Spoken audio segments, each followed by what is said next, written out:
afternoon and welcome to Winnipeg. Now, first of all, I gotta get something off my chest, you might say. You know, I like to be honest and not mislead people. Well, at the end of the last episode, I said that I had to run an errand. Well, I do.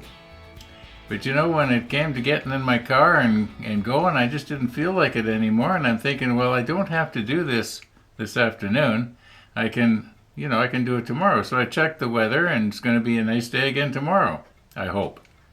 At least it said it was. So I'm going to run my errand tomorrow morning now, all being well.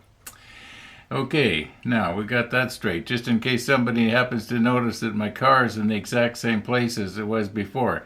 Now, mind you, you're not looking that way very much, so you're not going to be able to see it.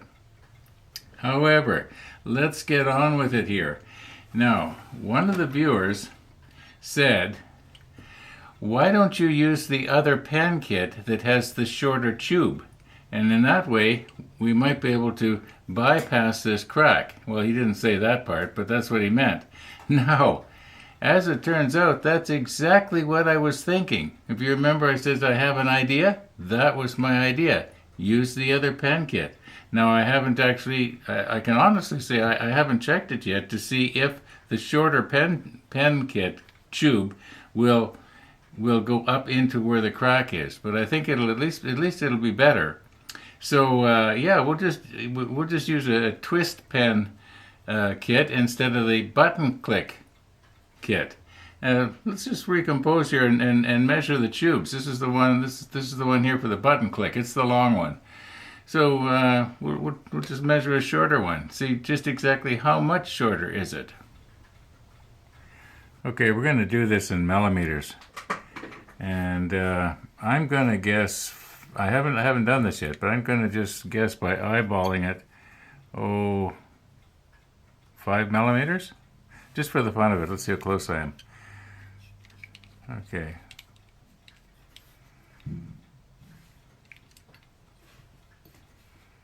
Now these will be the exact same diameter. They're just going to be different lengths. Okay. So we'll zero it now. And now we'll just go in and see what we got here. Try and keep this square.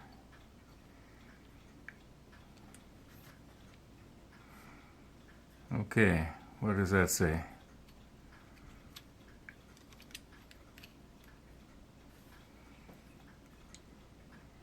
.59. Well, that's a pretty good guess.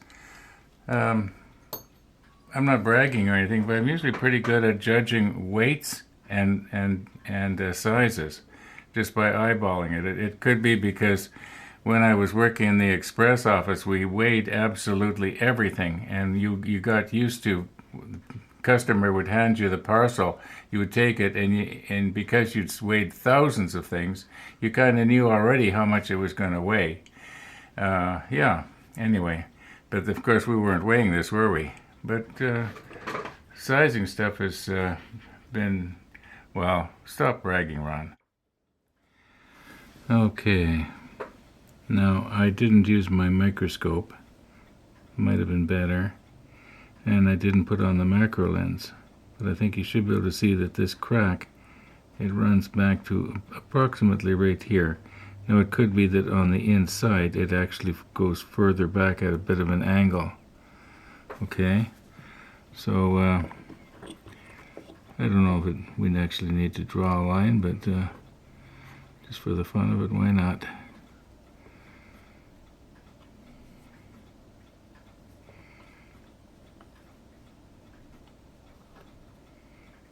Okay. Not my best work, but now we're going to take our short blank and just see where does it come here. Okay, even the short one, even the short one is going to be well into the crack. Now there is another solution to this, and that is this. Where is it? We've got this other piece, remember? And I could quite quickly just run down into the workshop. Everything's still set up down there the way it was before, and quickly drill a hole and do it properly. Yeah, maybe I could even cut this part off right here. That's making it about a millimeter sort of off, and that way the hole would be even more centered. At least that would be the plan. I think I'm actually going to do that, but I'm not going to take the camera downstairs, sorry. Okay, we got it. And what I did was, instead of cutting that flange or whatever you call it off, I just sanded it off. Just squared this up just a little bit. It was probably out a millimeter, but it seemed to work pretty good. As you can tell, the ends here, they're not bad. Okay, I'm going to go ahead now and rough the outside of this shorter tube, same as I did this one, but I'll be doing it off camera. Okay, I can't remember how much of this I've done before when we did this pen. In other words, what I'm showing you right now. It's possible I've already shown you this, but anyway, maybe not. Now this has there's good news and there's bad news about doing this. The good news is that what's going to happen here is I'm going to end up with the end of the brass tube plugged, so that when I work it in and out through that hole there, I'm not going to be getting CA glue, at least not in this end. Now, of course, there will be in here, but when I drag this rubber band out, it helps pull some of it out. Now, the bad news is, right now you probably can't see it, but if we put the macro lens on, you probably could. There's a little layer of wax on the very end there. And the very end is where you want it to be. Well, let me move in just a little bit here. The very end is where you want it to adhere the best. And right now it's going to adhere the worst. So what I'm going to do is I'm going to sand it a little bit. And then I'm probably going to use vinegar, because vinegar will cut wax. Apparently so will that other stuff that I can't remember the name of, that I've got a tin of it right behind me. But I can tolerate the smell of vinegar a lot better than I can tolerate the smell of that stuff that I can't remember the name of. Why can't I remember that name? Anyway, it doesn't matter. As long as I know where it is, I don't need to know what it's called. Okay, this is vinegar. And I remembered what it was that I couldn't remember. It's acetone. And I remembered without looking at the tin. Now, I want to be careful here that I don't go accidentally pushing in on the little plug that I've created there. They say that also dish soap will also work good in a case like this. I don't know who they is, but they're probably smarter than I am, so. I notice there was wax on there too. So anyway, I'll just do a better job off camera.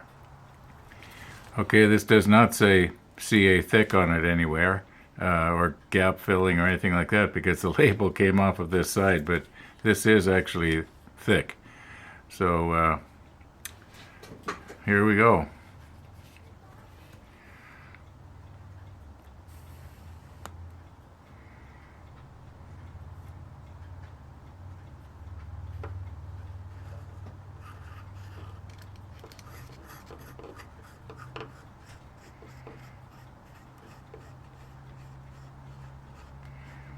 Now this will probably take quite a while to cure, so I'm not too worried about it setting up on me.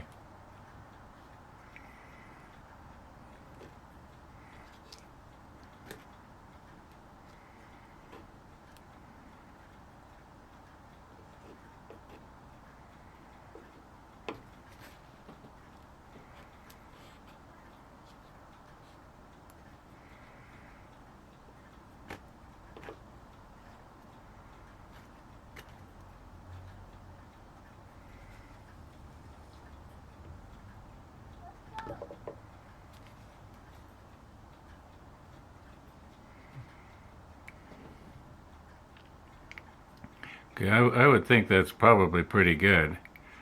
So what I'm going to do now is I'm going to pull my nail out with the rubber band on it, and try and make sure everything is centered here. Got to get myself over a little bit here. Go back just a little bit.